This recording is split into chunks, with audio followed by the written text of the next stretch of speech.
เท่าไรไอ้ยังจงไล่เงินกันก่อนบ่สวัสดีเด้อโดยอันเดี๋ยวเอาบินน้ำเล่านะครับเมื่อจ่ายล้อมหลังก็ได้เดี๋ยวเขามานั่งไล่กันก่อนก็ได้ว่าต้องอาหารคนเท่าไรนะโดยเพราะมันหลายคนจักไผมีเท่าไรนี่ฮะนะโดยจะไปจ่ายล้อมหลังก็ได้แต่ว่าเอาบิน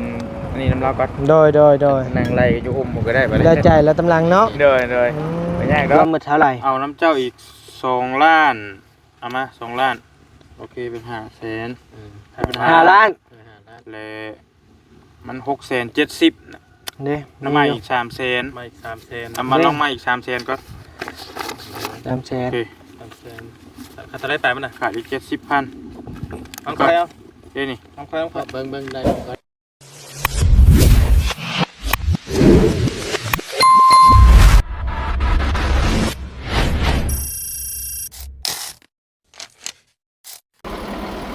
ไปพี่น้องเลยมาฮอดมาถึงเลยเด้อพี่น้องเด้อเนาะมาฮอดมาที่ดินที่ดอนน้องน้อยกันแล้วพี่น้องเลยเนาะเรื่องเสายังเฮาก็ได้พี่น้องเลยมาจำนวน9 ต้นเด้อพี่น้องเด้อเนาะ9 ต้นพี่น้องเลยเป็นทางง่ายใหญ่เปิ้นเราพี่น้องเนาะมาส่งถึงที่ถึงทางเลยพี่น้องเลยเนาะโตบ่าวนิ้วก็สิมอบเงินให้บ่าวลี่ก่อนพี่น้องเลยเนาะเท่าใดอ้ายยังจงไล่เงินกันก่อนบ่สวัสดีเด้อโดยอันเดี๋ยวเอาบินน้ำเล่านะครับเมื่อจ่ายล้อมหลังก็ได้เดี๋ยวเขามานั่งไล่กันก่อนก็ได้ว่าต้องอาหารคนเท่าไรนะโดยเพราะมันหลายคนจักไผมีเท่าไรนี่ฮะนะโดยจะไปจ่ายล้อมหลังก็ได้แต่ว่าเอาบินอันนี้น้ำเล่าก่อนโดย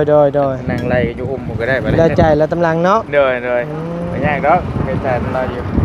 โดยเอาเสร็จแล้วพี่น้องเลยเนาะเบิ่งน้ำกันเลยสินะเด้อขอใกล้หน้าใกล้ตานี่เด้อตัวจากนี้หลดลาพี่น้อง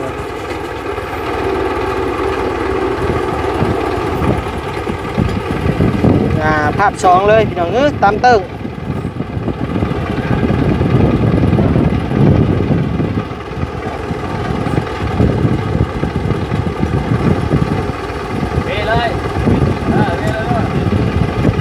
เชิบ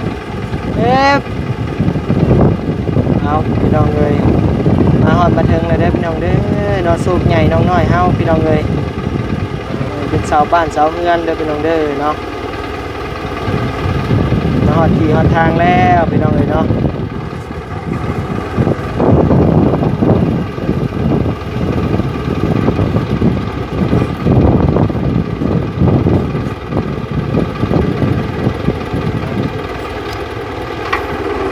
เสือกดึงนี่เส้นเดียวหน่อยเนาะเสือกดึงนี่เส้นเดียวแต่ว่ามันใช้ระบบอันนี้เนาะทดเครื่องผมไปเดินทดหอบบ่ถอยนิดนึงเ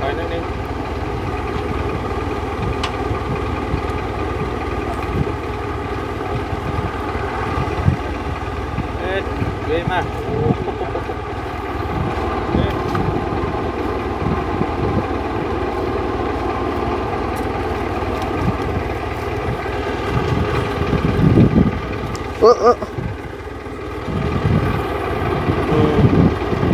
เอาพี่น้องเลยเดี๋ยวถ่าเพิ่นยกแล้วก่อนจังหวะกันอีกเทื่อนึงเนาะพี่น้องเนาะโดย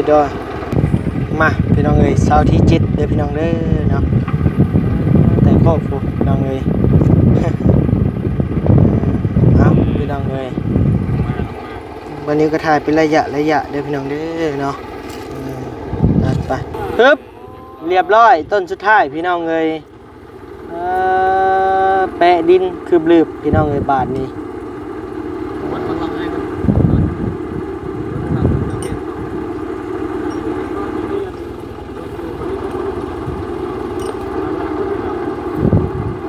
บ้านว่าคนเห็นเอา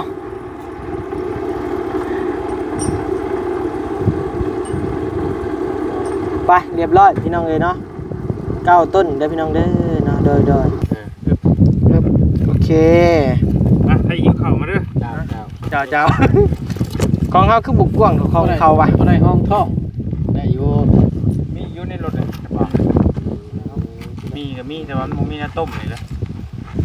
เอาละไป อยู่บ่กึกอยู่เนาะโอ้ ลมพร้อมแหละ ใช้อันบัญญาบ่ตั้งบ่ เพราะว่านี่มันอ่อนจัด เอาบ่ยังเอาอยู่นี่บ่ได้โยมได้ เอาอีก กินกัน ใช้ทางดากได้เนาะ มันต้องให้เจ้าแล้วมานั่งเนาะ ได้แล้ว มัน ชิเดียน เป็นมุ้งเป็นมุ้ง ไปจะได้มานั่งกันไหม ใช้กินดีกว่า เอา ญาติตู้กันลม แม่มานั่งกันแม่ เจ้า มันบ่บาลานซ์ได้นี่ ตับใจละลาย นี่น้องพนเอาให้เอาไหม พยายามจะไม่ได้ใส่มันไม่ใช่จะไหม แม่มานั่งเบิ่งแม่บ่บาลานซ์ได้ มานั่งกันให้น้องเพิ่นเบิ่งให้น้องเพิ่นนั่งอยู่ ไปโลดเดี๋ยวสิเป็นคนทำงานเด็ก กล้องเขาล่มนะ แก้วมุ้ยของแก้วนะ ทำมือวัน อันนี้เนาะ ได้กัน จะได้บ่กินบ่เด้แบ่งกับเฮามา น้ำลังก็ยังกิน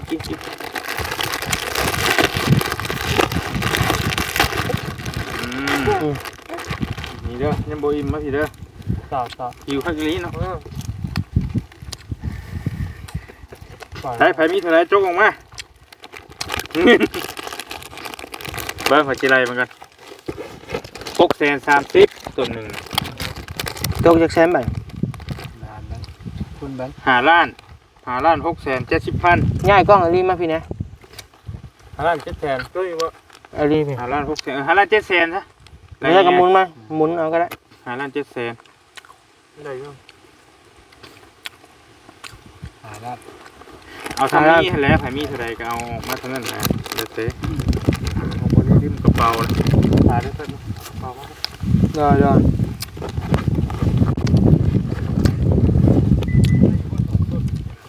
ป่ะ หมูไปตั้งมาหลายแล้วเหรอฮะหมูไปตั้งมาหลายแล้ว รู้สึกแล้ว ไม่บอกว่า ใส่กันนี่แล้วเฮ็ดได้ เขาจะได้อยู่ต้นนึง เราสิได้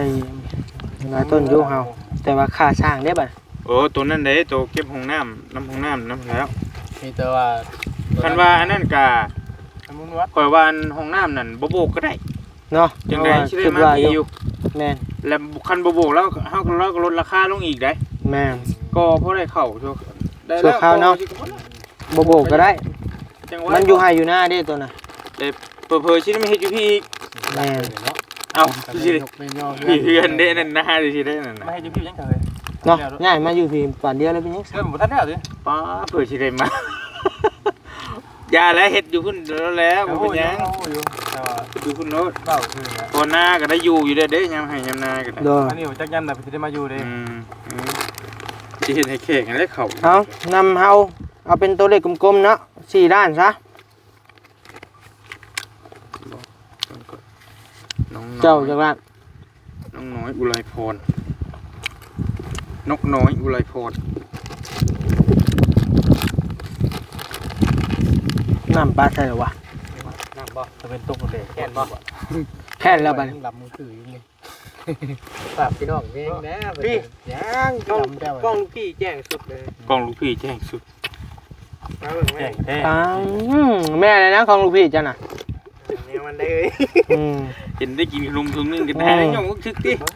มือของเขานี่แหละ แน่บัดนี้เขาบ่ยอมจังนี้บัดนี้ นะครับ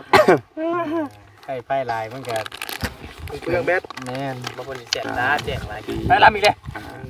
พอแล้ว 6 เสียตาได้ก็ไปตามมันอากาศมันแหละส่วนคำ 12 13 14 15 16ล้าน6 ล้าน6นึง 1ตายครับ ข่าวน้ำบ่พอแท้ๆบาทนี่ นี่แน่บาทเอามาของจะมีเท่าไรมาโฮมกันเบิดก่อนเดี๋ยวมานั่งจับแขน ก็อยากเห็นเด้อ เนี่ยไปชิด นี่พี่ไปเบิ่งมันแทงเด้อไปนี่ของลูกพี่เพิ่นได้ ไปเลย ใจนั่งขนมเฮา นี่ญาติเด้อกินกันดิ เบิ่งในน้องเด้ออนุญาต ไปลูกพี่อ่ะ คัด อ่ะ นี่แหละ อันนั้นมาบ่จุกมาดิดูได้ดิ ของก่อยบ่ฮู้ว่าของก่อยปัดนั่นได้อัน เงินนั่นถ้าเราออกมาได้ทึกมึงไว้เขาจะไปให้เราก็ได้บ่แต่ว่าเจ้าสิว่าอยากฮู้นะอยากฮู้ว่าเจ้ามันเท่าใดคุยกันว่านี่ดิ อันพอดีคือแต่อยู่น้ำข่อยนั่นข่อยไล่เอาตัวเลขกลมๆเลยยังบ่ทันได้ฮักการลงน้ำเนียมดอกมีอยู่1,300น้ำข่อย ได้อยู่ต้นนึงเรา ได้อยู่ต้นนึงก็เดือมาแล้วมันสิตื้มใจนี่แหละไล่เบิ่งดู1,000ได้ตัวใดมื้อนี้เด้ 6,800ไหนง่ายๆเนาะ 6,800เนาะ โดย 300เด้ 300กับ2,000 200,000 200,000ควรเนาะ บ่ฮอดได้แต่เว้ยสิไปฮอด คนไล่เงินให้น้องน้อยวันนั้นไล่อัน700,000 บ่ ขาดทุนแล้วครับ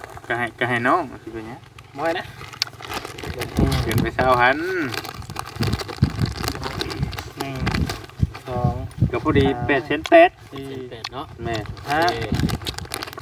6 7 8เอา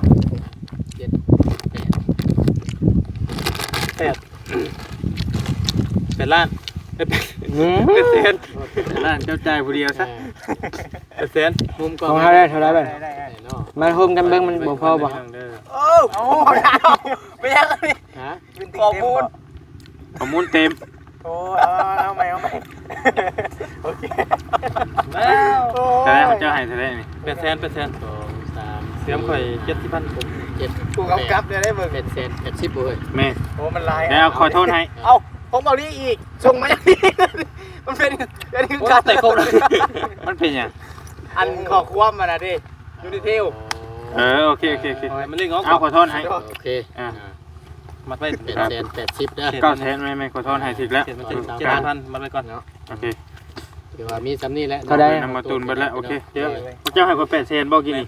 ยังเท่าไหร่บัดนี้ แต่ล้านนึง เหลือล้านหนึงโอเคอยู่นี่ล้านหนึงโอเคสินับเบิ่งสิได้ฮู้นะ ยังปั๊บอีกแล้วลูกพี่มัน เนาะไล่ยืดล้านนึง ก็แม่นบ่ดีแล้วแต่ละล้านหนึงหั่นแหละง่ายๆเด้ ไอ้กล่องอารมณ์เนี่ยลงมา ว่าจะเหน็บหัวมันนี่ล้านหนึง ของหน่อยซะไม่ตัวพี่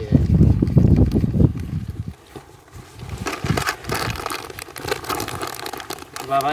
มีก็ออกไปก่อนคือว่าอันนั้นได้ค่าสร้างหน้ามันได้ก็ได้ แมน โอเคแค่สิเอาน้ำเท่านี้ก็ได้ ต่างของน้ำนี่ ตั้งที่ไหนไม่ลายเลย ได้มาทางมา ตั้ง มันหมุนมันเตะกันแล้วก็ยาว อันนี้บิ รวมมันคล้ายๆจังล่างอ่ะ ไล่มันก่อน ใส่น้อยเงินบ่พอเฮ็ดได้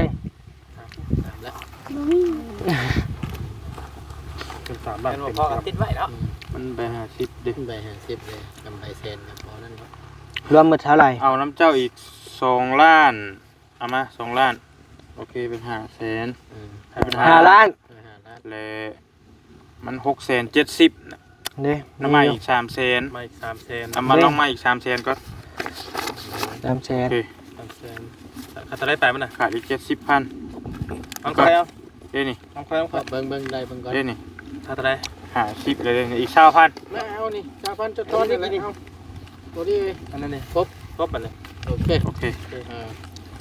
เอ้ามันก็บ่มันจะเอาเงินใช้เจ้าใช้บ่หรือว่าได เงินข่อยนี่แหละบ่เป็นยังดอกมันจะไล่ง่าย เป็นอย่างเราให้ลง 1 2 3 4 5 6ล้าน670,000เด้ ๆโดย น้ำเจ้าอีกล้านนึงเจ้าก็ไว้ให้ไว้เป็นค่าสร้างห้องน้ำก็ได้ก็แล้วไป แบ่ง น้อง เบิ่งใน ยัง ส่วนใดที่ยัง ล้านปลายบ่ได้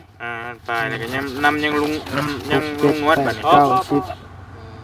2 ล้าน 2 ล้าน 2 ล้านเอง 3 ล้านโอเคพ่อค่าห้องน้ำ บ่ได้บอก เล เลย ยชื่อนั่นเอา3 ล้านเอาแต่3 ล้านพ่อ เอาง่ายๆว่าไง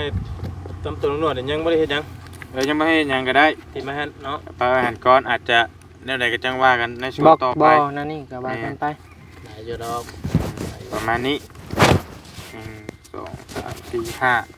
5ล้าน6แสนบางคูณวงใหม่ก่อนยันมันบกครบอีกเด้คูณ9ต้นนี่เด้ล้าน670,000 เจ้า บ่ โอเค ไปแล้ว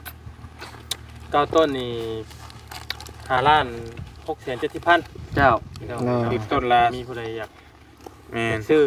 แม่น ต้นละ630,000เด้อพี่น้องเด้อต้นหนึ่ง4 เมตร50เนาะ แม่นแหละ ผมยาว กันว่ามันสั่นกว่านี้มันก็สิถือลงอีก ตีไปต้นละ1,000ไปพี่น้องตีเรื่องกลมเนาะ โดย แม่ไล่ แม่น ได้ ล่ะ ง่ายๆไล่เป็นประมาณนั้นก็ได้ คนละพันได้อยู่ ที่มันหาย แค่นวะแค่น ในกลางมันหาย ได้อยู่ดอก ได้แล้ว ไว้หั่นแหละ แขนเฮ็ดได้น้อย ตั้งแต่ช่วงเขาช่วงเขาครั้งพุ่นละสาวน้อยพุ่นละ น้องเงินหาหลานเป็นตึบเลย แต่ว่าใจเล่าบัดนี้อันนี้ ถือว่าได้แล้วในส่วน โด ร้อยแล้ว เอาชื่อว่ามอบให้บอลลี่เลย น้ำ เด้ ไม้ อ กับ พี่ ว่า น้ จะ อง เลิ เด้ กบ่มีอย่างแล้วบัดนี้ โดย เกี่ยงตับเลย น้ำข่อยกับเรือ2 ล้านเอ็ดเด้อ น้ำเบาก็มีเรือล้านนึงกันแล้ว น้ำไม้กับบ่มีเด้อบัดนี้เด้อเบิดแล้ว ปัดตัวไว้ก็ ปัดก้นไปใหม่ๆเด้บัดนี้เนาะ แจ้งให้ผู้ต้องกันนั่นแหละนอกจากว่ามาใหม่ เจ้ากัดได้ที่ละอย่างก็จังว่ากัน โดย โดย บ่ยืดบ่ยาวพี่น้องบ่ยาวให้ทางน้องเพิ่นก็มาขอบใจก่อนเนาะ โดย ก็คือต่อไปเด็กก็มีหลายอย่างอยู่เนาะ มีแต่อันนี้ให้ก็บ่ฮู้เด้อน้องเด้อว่า มันสิได้ต่อบ่ สิได้ยกมือใดสิได้เฮ็ดเดือนใดปีใดก็บ่จักเด้อพังเบิ่งคันว่ามีก็ให้สิคุยกันกับทีมงานคันว่ามันพอได้แล้วก็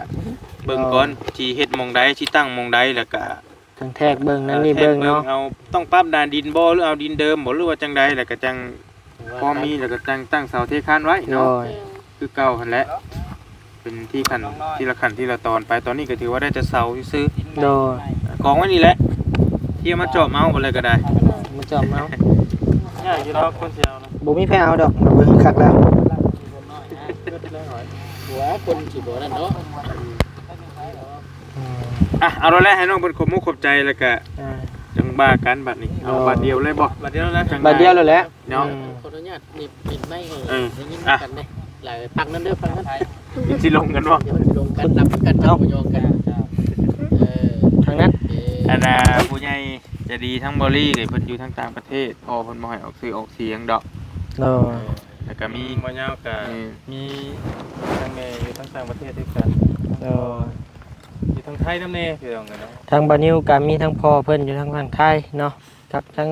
มาย่อยหลายคู่หลายคนได้บานิวได้ มันยิงมันย่อยเข้ามา หลายคน บาด อยู่ เดียวแล้วแหละ มีแต่บอกใจ ทุกคนแหละ ตอนแรกเพิ่นให้เฮ็ดห้องน้ำมาลีก็แต่ว่าไล่มันเรือแล้วก็เลยมาเอา คือกันทั้งหมดต้นก็ได้เนาะก็ เป็นประโยชน์ซะว่า ไอ้ใหญ่ใจดีไอ้เพิ่นก็เป็นคนไทยนั่นแหละแต่ไอ้อยู่กับคนไหนเนาะที่เป็นท่านเดียวกันที่ชื่อไทยสุราเซลให้กับน้องน้อย โดย และอีกท่านหนึงทั้งพ่อใหญ่ใจดีเพิ่นก็บ่ขอชื่อเสียงเช่นเดียวกันอยู่ฝั่งไทยเนาะทั้งสองท่านนี่ก็เป็นคนไทยน่ะพี่น้องก็บ่ได้ขอชื่อเสียงเรียงนามเนาะก็คือทั้งบอดี้ว่าและทั้งบ่ตูนก็เช่นเดียวกันทั้งอ้ายกับพ่อเพิ่นก็งบจะท่วมตกของน้ำนั่นแหละ โดย อันนี้พอเอาไล่ อันเดียวกันเพิ่นก็ แล้ว ของน้ำเบิด อันเดียวกันหมด แต่ว่า มันเหลือหลาย เสือเสาเอาก็มีแต่ว่าตามนั่นแหละเนาะ โดย มีแต่น้องเพิ่นขอบคุณผู้ใหญ่ใจดีเบิดทุกท่านเนาะในช่องเบาเงาช่องเบาตูนช่องน้องนิวช่องเบาดี โดยเอาบาทเดียวลดล่ะ เดียวด้วยล่ะ อ่า คนอยู่ ไป ที่ ยกมือขึ้น ขอขอบคุณขอบคุณผู้ใหญ่ใจดี ขอให้ผู้ใหญ่ใจดีอยู่ดีไม่แห้ง ความเจ็บแผลได้ความไข้บ่ให้มีปรารถนาสิ่งใดขอให้ได้สิ่งนั้นทรงความมุ่งมั่นปรารถนา อย่าเจ็บอย่าจนอย่าย่ำรวยเด้อสาธุ ถูกเนาะธรรมยาขอบคุณพ่อแม่พี่น้องอีกทีและทุกคนเด้อเนาะที่ซอยพักลันเนาะทีมงานของ YouTube เฮาแหละจนมาฮอดทุกมื้อนี้ขอบคุณหลายขอบคุณที่สอนน้องน้อยให้อยู่ดีไม่แห้งทำความครอบครัวเด้อเนาะอันไหนผิดพลาดก็ตักเตือนเข้ามาได้อยู่ดีไม่แห้งฝากใส่ก็ได้กดแชร์ฝากกดติดตามให้ทางทีมงานเฮาต่อไปนะพี่น้องเด้อเพื่อเป็นกำลังใจให้ทางทีมงานเฮาเฮ็ดคลิปดีๆให้พ่อแม่พี่น้องเบิ่งต่อไปเนาะพี่น้องเนาะ โดย จ้า ถูกเนาะโอเคได้แล้วบ่เบิดแล้วบ่ ได้แล้วขอบใจเบิดละ ว่ายาวผู้เดียวก็ถือว่าเป็นต่างหน้าแล้วเนาะพี่น้อง อ่ะ เนาะ จบแล้วซะนะเนาะ โดย บ่มีหยังหลาย จบแล้ว ข้าม แม่น จังใดก็ได้ แต่ก็มีแต่เบิดแล้วไปพี่น้องงบซอยน้องน้อยก็มีแต่ดำเนินการห้องน้ำให้แหละ ว่าไงงบเปิดแล้วพี่น้องเหลือแต่ห้อง หมด น้ำ ซะ เด้อ เนาะพี่น้องเนาะเพราะว่างบในนี่ก็สิเข้าห้องน้ำนะถือว่าหมดแล้วเกลี้ยงอ่อนๆแล้วพี่น้องเอ้ยเนาะ กันมีอีกก็จังว่ากัน โดย ในขั้นตอนต่อไป มีแต่น้องนิวได้ต่อเติมเมาส์เข้ามานั่นก็ สิว่าอยู่ดีพอเติมมาได้ นี่ได้นี่โตตัวนี้ก่อน ไม่ก็ โยกบ่ หัก ผู้ แท้ ใหญ่ผู้ใหญ่หรือว่า ลมมานี่ปีนเลย ให้เป็นมือเป็นแข้งเป็นขาได้ทำนี่แหละจะมาต่อเติมมาแล้วเนาะ โด ๆโอ้คือไก่แท้หน่อย เนาะ เป็นโค้งห้างมันยังชื่อบล็อกมาจากร้อยจักดูกันคือว่าเลยเฮือนตัวเองเนาะนะพุทธเอ้ยเนาะ ไปไว้นั่นน่ะ แต่ว่าไปซื้อกับวันนี้น้องเถื่ออยู่ดีมีเฮง ไปพี่น้องเอ้ยบ๊ายบายไปปิดมาเลย